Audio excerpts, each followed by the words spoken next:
SK Media 7. We so yasan aba yama yedi video special one na yedi brown. Ene nema bebre na ekoso uhwe a kofo mo echichi ni miamia hudo bebre ene dudo na enante ekọ adwumam. Omo mba late ebe late omo mutaye late ewo adwumam so. Ene de metimi akasa ato omo live so e di amom. Ndi mimi wa shama na uba ashama so anase kubia no e wo mpanyufo omo ho a omo mase omo make sure se niama eda na akwam nti uba ashama ha se a panyipa na owo ase GPRTU panyin na owo ha se no mpese menene ekasana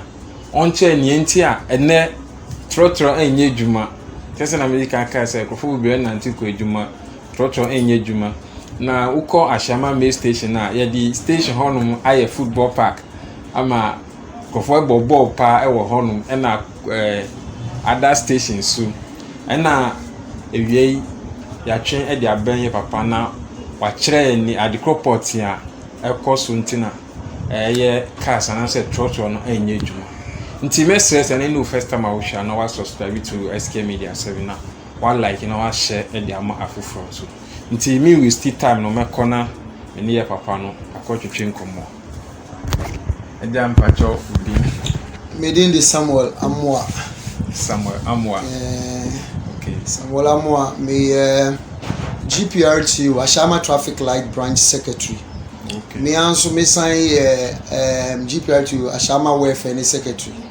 At the same time, so me a national communication team member at the GPRT. And you do my doors. Papa,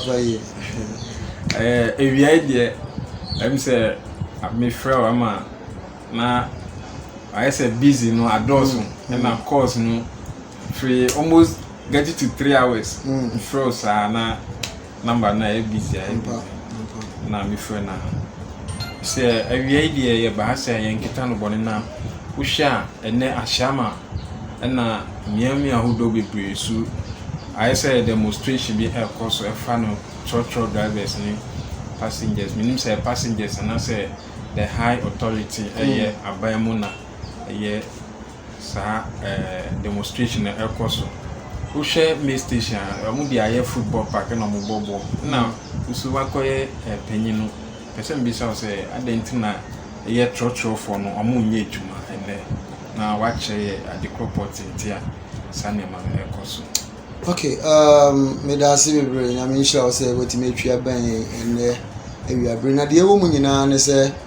ne se obehwa sa sit down strike ya ene ye se ye enye trotro nko a patcho mincho an usi ye fani say a sit down strike.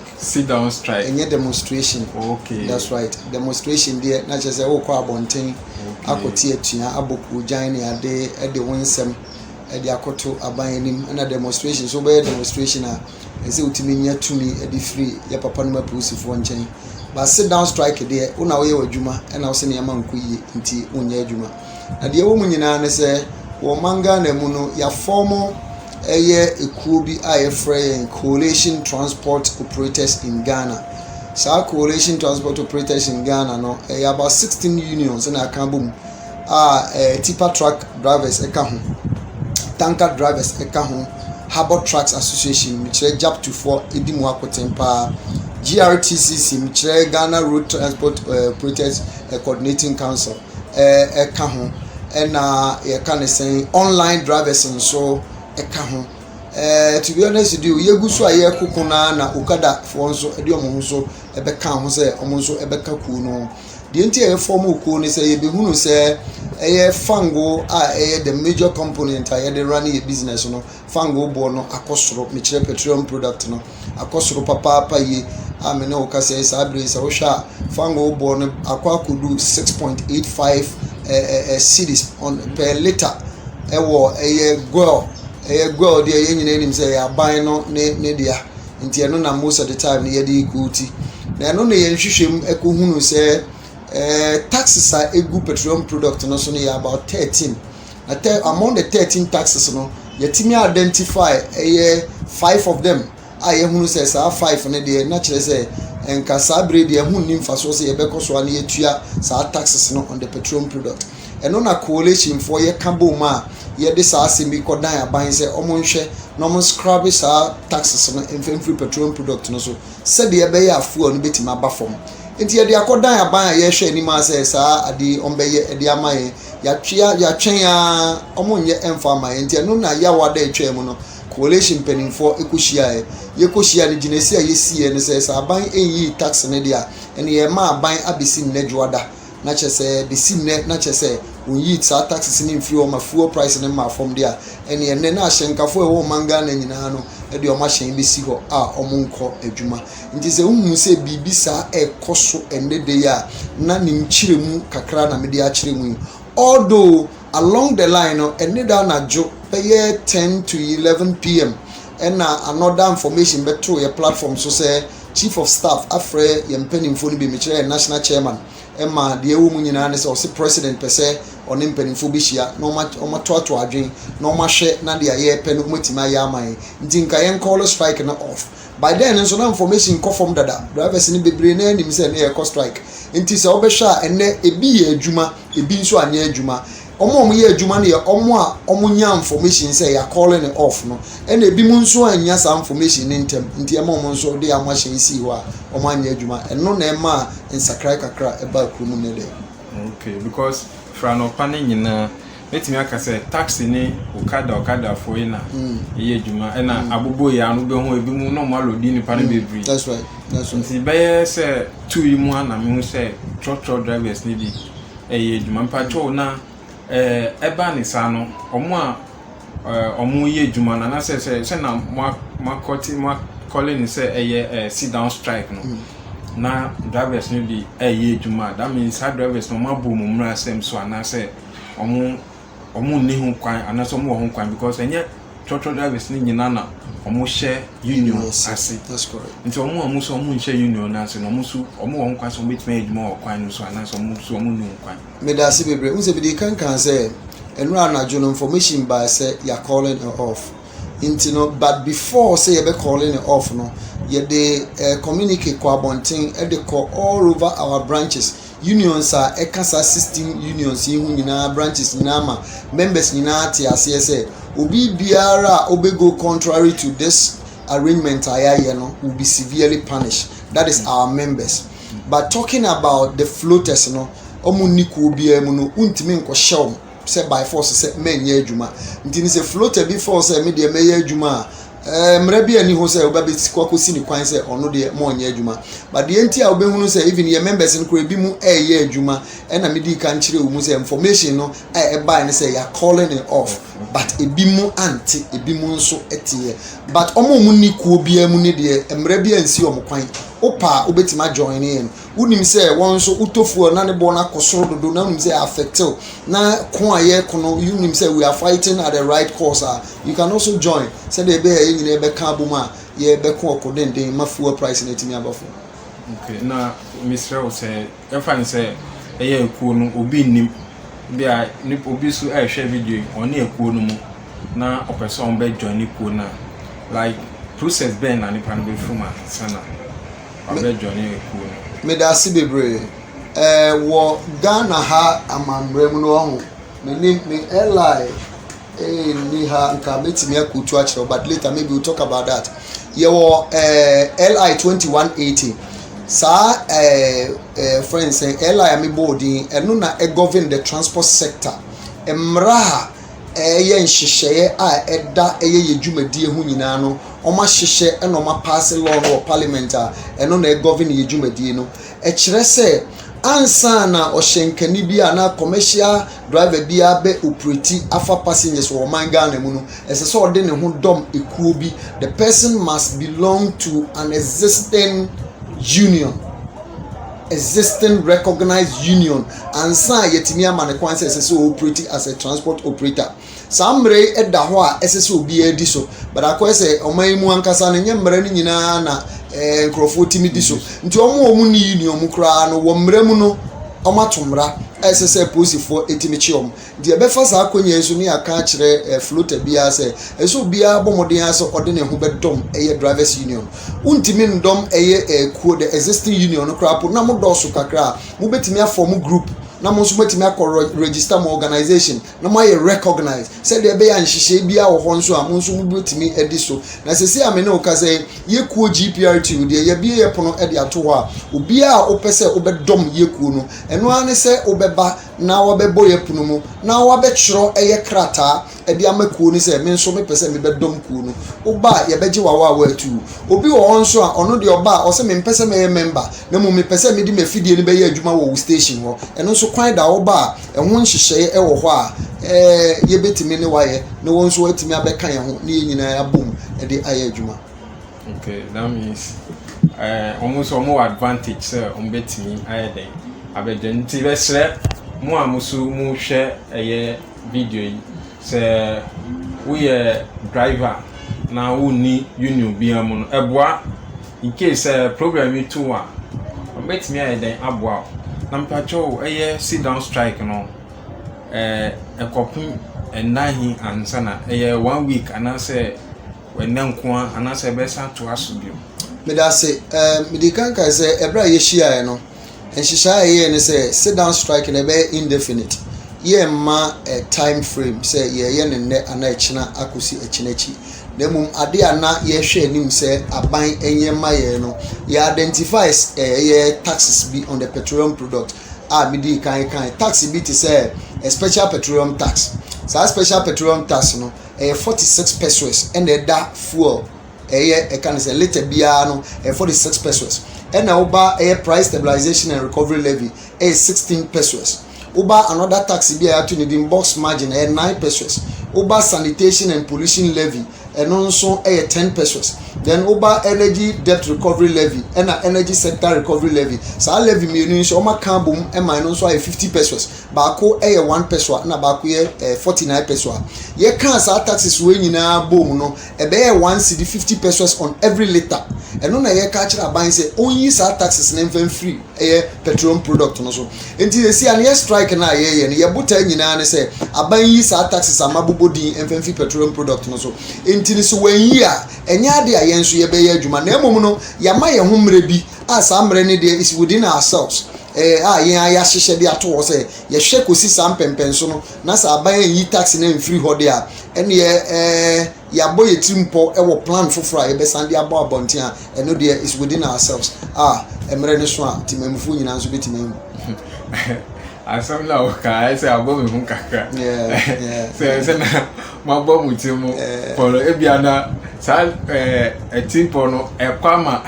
ye passengers no ebiana sa aban anye na dwe so be ti sanema no e dia free petrol no anase sa taxes na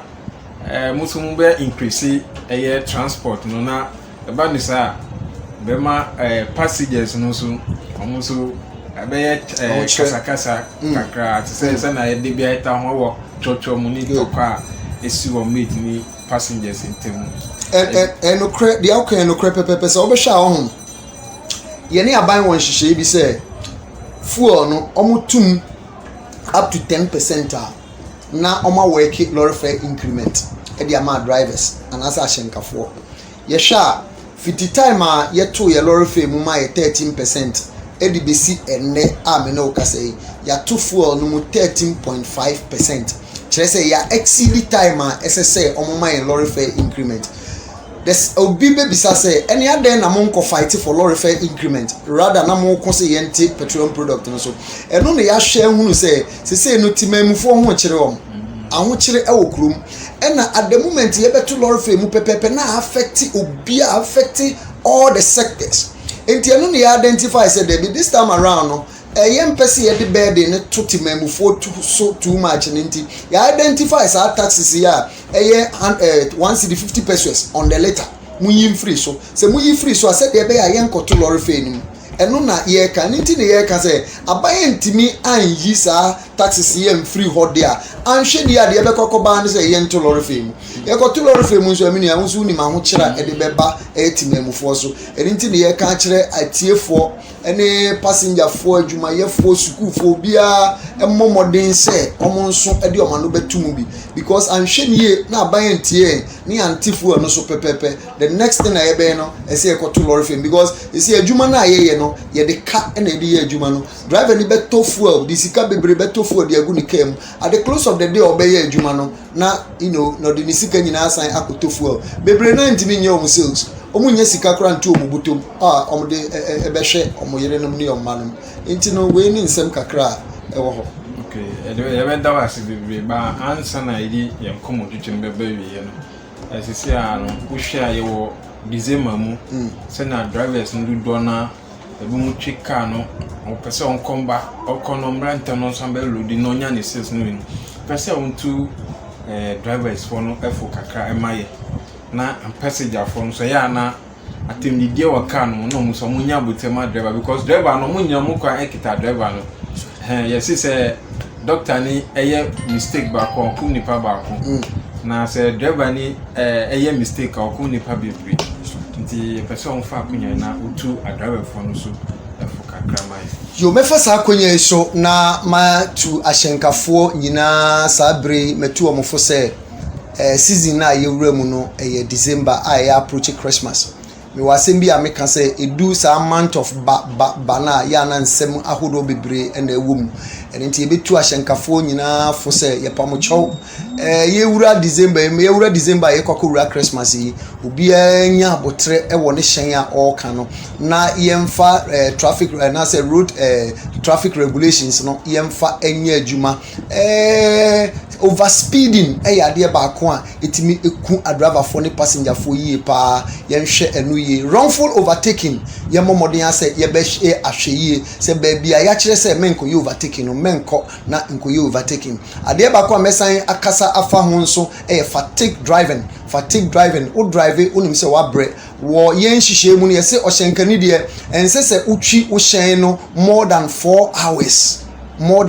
hours continuous wotwi car na after 4 hours no ɛsɛ sɛ wotimi agye wahome na bɛyɛ 30 minutes ansa watsan atoa so ɛna the whole day nso no ɛnsɛ sɛ wotimi driving more than 8 hours ɛyɛ nhyehyɛ a yɛde ato wo drive na sɛ wabrɛ a na betimi afa wani so emetimi de oyuni anase timi de akwanhia de aba saa nso na metu ya passenger fo no nso fo passenger bi wo tika mu a driver no wache dodo opente ye pentem driver yentem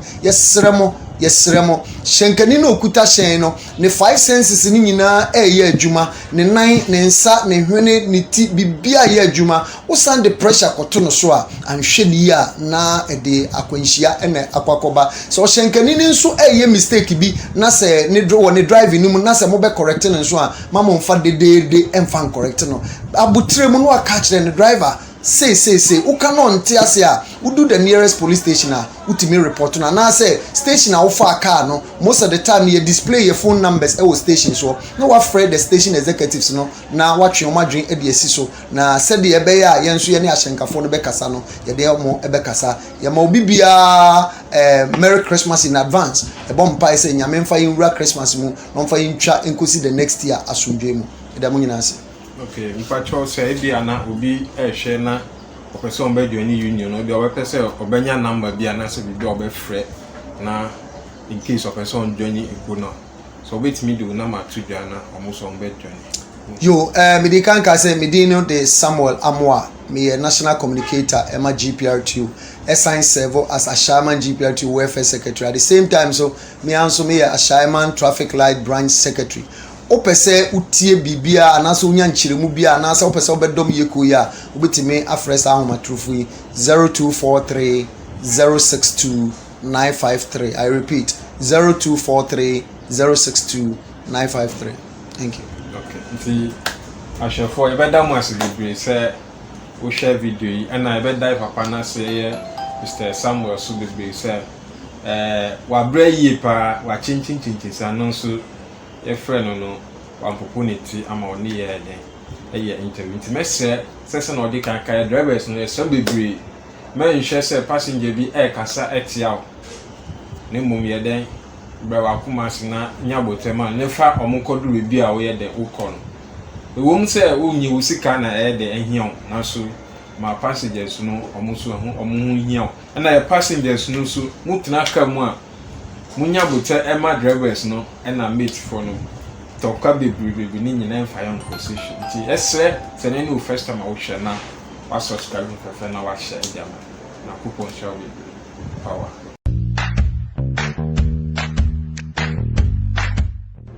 Want to know more about Burn Slim?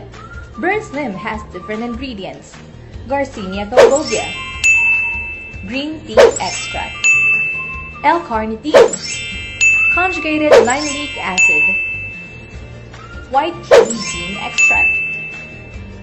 Garcinia cambogia has an active ingredient called hydroxycitric acid.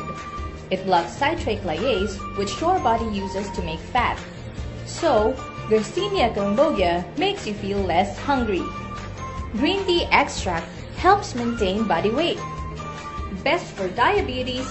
it helps prevent blood pressure, helps prevent cancer, it is an anti-stress, and it helps in increasing brain activity. L-carnitine aids in weight loss. It also plays an important role in energy production. Conjugated linoleic acid increases metabolic rate, enhances muscle growth, and lowers cholesterol and triglycerides. White kidney bean extract reduces cholesterol, stabilizes blood sugar, and good for memory. Burn Slim, presented by Alliance in Motion Global.